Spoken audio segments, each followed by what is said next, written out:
Welcome back, guys, to another episode on the Cardboard Sports podcast. Today I'm going to address a question from one of my viewers, and basically the question goes like this: what's the difference between selling sports car as a side hustle and doing it as a full-time business? All right, so of course I'm pretty sure you guys can tell the difference right away, right? Side hustle, full-time job, full-time business.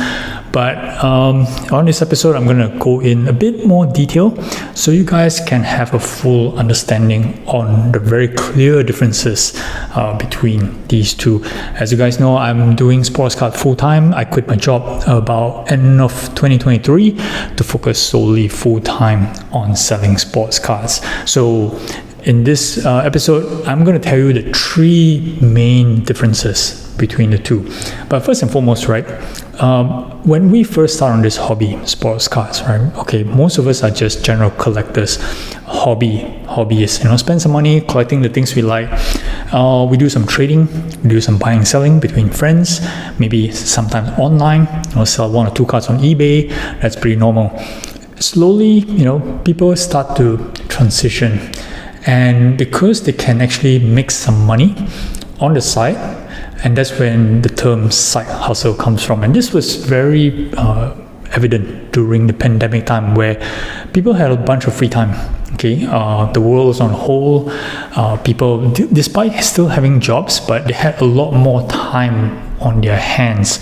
So with cars that's getting kept on the side, decide to move cars and realize that they could make some money. And of course, prices back then was like soaring sky high, so people were getting some good returns on the cars, and that's where the term side hustle or selling your sports cars as side hustle came in.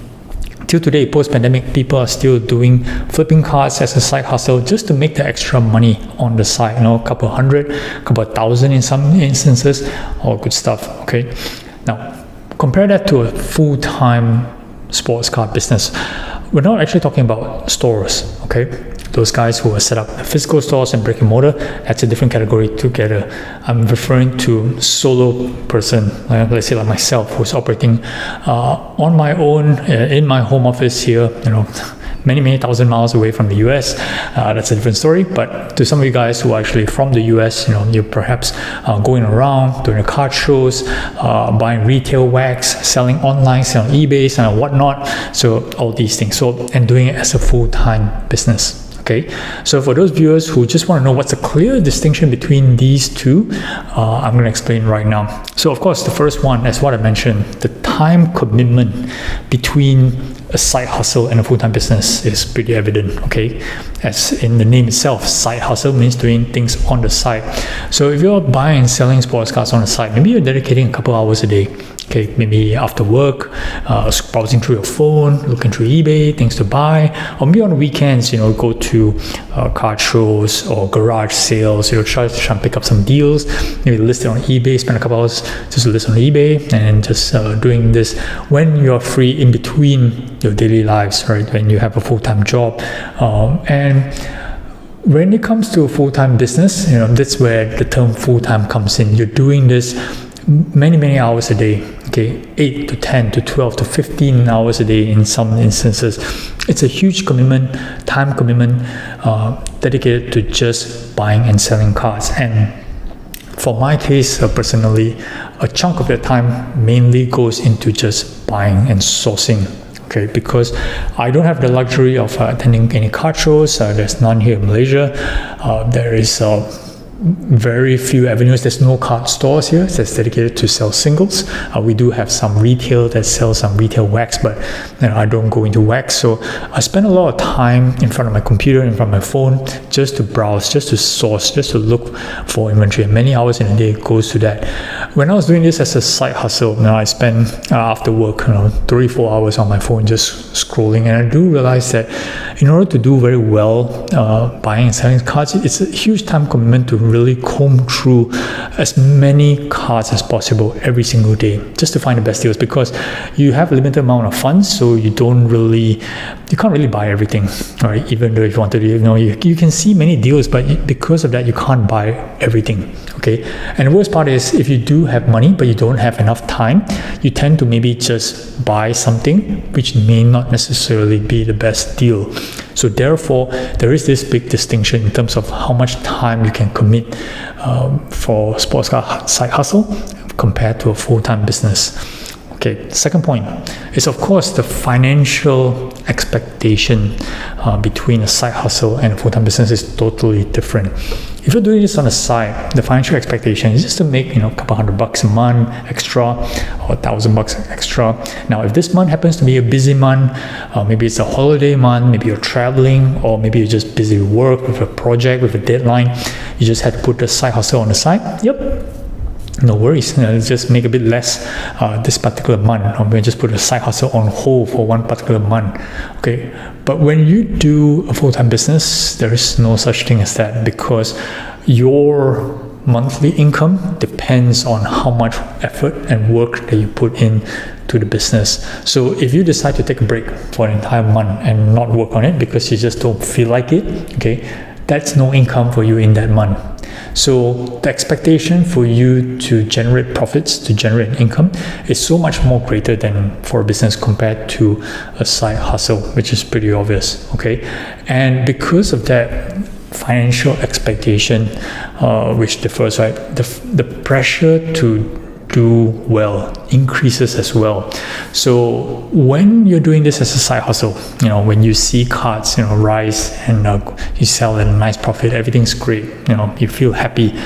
When a card dips in price, which does happen, if you're doing it as a side hustle, maybe you feel a bit disappointed, that you bought the wrong card. Maybe you just share on social that you kind of made the wrong move. Maybe people will share your sentiment. Maybe people will be happy or may laugh at you, or maybe you will just be share your negative on that particular card. But when you're doing this as a business, it's a tougher pill to swallow. It's when you have to take losses on certain things, on certain cards, it's a different kind of feeling, and that feeling, it's actually not the nicest feeling, especially if you're doing a full-time job, you're working for somebody. There is no losses that you can endure, financial losses, even though you make a mistake at work, okay, it doesn't really impact you directly. Whereas when it comes to doing a business, a card that you buy for, let's say, $500, and due to whatever reason has declined to $300, okay, and that reason is actually beyond your control. You didn't do anything wrong, okay, you didn't destroy it, you didn't make a damage out of it. It's just declined in value, perhaps in a very short period of time. And because you're running a business, you have to make a tough choice on whether or not do you sell the card and absorb the loss, or do you hold on longer, but potentially climb back up or make further losses if it continues to decline. So that kind of tough decisions as a full-time business, weighs down on you pretty heavily, okay? And that's the kind of decisions that I have to deal with every single day. Whenever a certain card they choose to put on sale, or whenever you put a card on auction, in my case, when I put cards on auction, watching those cards go above what you paid is a great feeling, but when it goes under, that feeling never really sticks with you well. So the goal is always, as a business, to do, you're not going to win in every single transaction. You got to be aware of that, okay? Whereas if you're doing this as a side hustle, you can pick and choose what the deals you want to do, and maybe occasionally take some losses, but most of the time you want to sell it at a profit, and you can pick and choose because there is no financial pressure for you to sell any card. When it comes to a business, right, cash flow is important, cash flow management is important. You got to keep cycling the cards, keep on moving the cards in order for you to have sufficient cash for you to replenish your inventory and to buy new stuff. So for my case, when the card goes in auction and it goes below my expected price or below my cost price, in a sense, it does things, okay? So the goal is to do better on more compared to and take a bit of losses so that it averages out as a net profit. Okay, now finally, the third point, which I think a lot of people don't really understand, is the analytics actually plays an important role here. And what do we mean by that? When you're buying and selling cards as a side hustle, right, it's pretty easy. Buy something at 100, sell it at 150, make a $50 profit. Okay, so it's as simple as that. But when it comes to a business, I mean, you're doing this as a routine transaction, do it routinely, and with larger volume of transactions, you have to actually measure a lot of analytics that goes on behind the scenes. Like the number of transactions does matter, the shipping cost does matter, fees, keeping track of fees in terms of how much fees you're paying out to platforms, PayPal fees, customs, taxes, duties. All those things form important little bits of data for you to look at your business, at a certain point in time, so you can track on how are you doing in terms of these metrics on a monthly basis. So I'm going to give you some example. When I was running this business last year in 2024, I was selling on eBay. Okay, so I had cards, I need to pay buy and sell cards from eBay. So of course there's shipping costs inwards and there's shipping costs outwards. There's of course custom taxes and fees. All these things get tracked, and I actually derive a metric to calculate what's the percentage of shipping, over my total purchases and also my total revenue, because numbers that forms as part of comms doesn't include shipping. Okay, it's just the value of the card that you see on card letter. Okay, the actual buy and sell price. But when it comes to shipping, especially for my case, based in Malaysia, shipping is expensive. Sometimes to get a card from the US, it can be like $30. That's excluding any customs duties and taxes, right? And outbound shipping, if I'm going to ship a card from Malaysia, it's going to cost me also about $30 to the US. So of course, all these matrices, basically gave me kind of like a big picture on how I should be angling my business. And I said that this is part of the business that I don't think that I want to deal with, because it's actually seeping into my profits, and therefore I made a move to 100% dedicate my entire business to be on the Finanex Collect platform, which eliminates shipping on its own. And that's just one example. It could be other things as well, like fees. Okay, my analytics shows me that on eBay, when I was just trying to sell cards between $200 to $500 back on eBay, because I believe that was kind of like the sweet spot where people are buying, and there's a lot of people on eBay who are buying cards at that range. But with that, I'm actually paying very high eBay fees, as what most of you guys are doing, right? 13 to 14% fees, which is a lot. And therefore, in order to make a profit, you really need to sell a lot higher.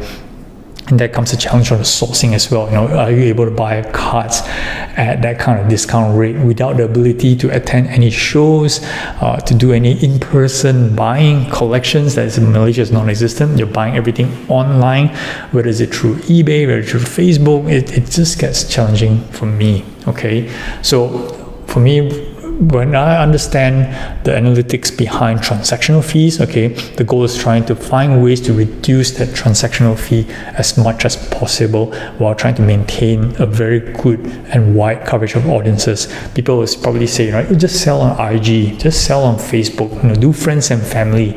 Sure, all these things, yes, you get to cut away the middleman in a sense, right? But again, you have to also compare what are the audiences, right? Joining Facebook groups, maybe there's a group of 3,000 people, there's a group of maybe 500 people, but not everybody is involved, or not everybody is actively buying and selling the stuff that you're looking to sell. So it's one way, but I would think that there are better ways of doing it. So of course, when I was mentioning in my last video about Finanex Collect, offering the dealer program, which allows you to reduce your fees if you continue to sell more on the platform, which is something that was set myself out to do since the end of last year, the last quarter, and to set myself up for a strong 2025. So with that, the analytics, for you to understand every single analytics on your business is actually pretty important, and there's literally no analytics when you have to do for your side hustle. So that's the main difference. Okay, so basically, if you're looking at side hustle and a business, it's just more than just time. Okay, something that you spend 2 to 3 hours a day versus something you spend 10 to 12 hours a day. There's a lot more things that goes behind it. So I hope that this kind of gives you a bit of an insight of what goes behind the scenes from the perspective of full-time business. It's a bit different overall. All right, that's it for this episode. I kind of enjoy doing this kind of comparison kind of discussion. So I might do a couple more of these. If you have anything that you like to compare, do hit me up. I have the next video is going to come up. It's going to compare between a terminology that we have not used in a long time, that's sports card investing versus trading. Alright, do like, subscribe, and do follow this channel for my next video. Thanks for watching, guys. Carbos out.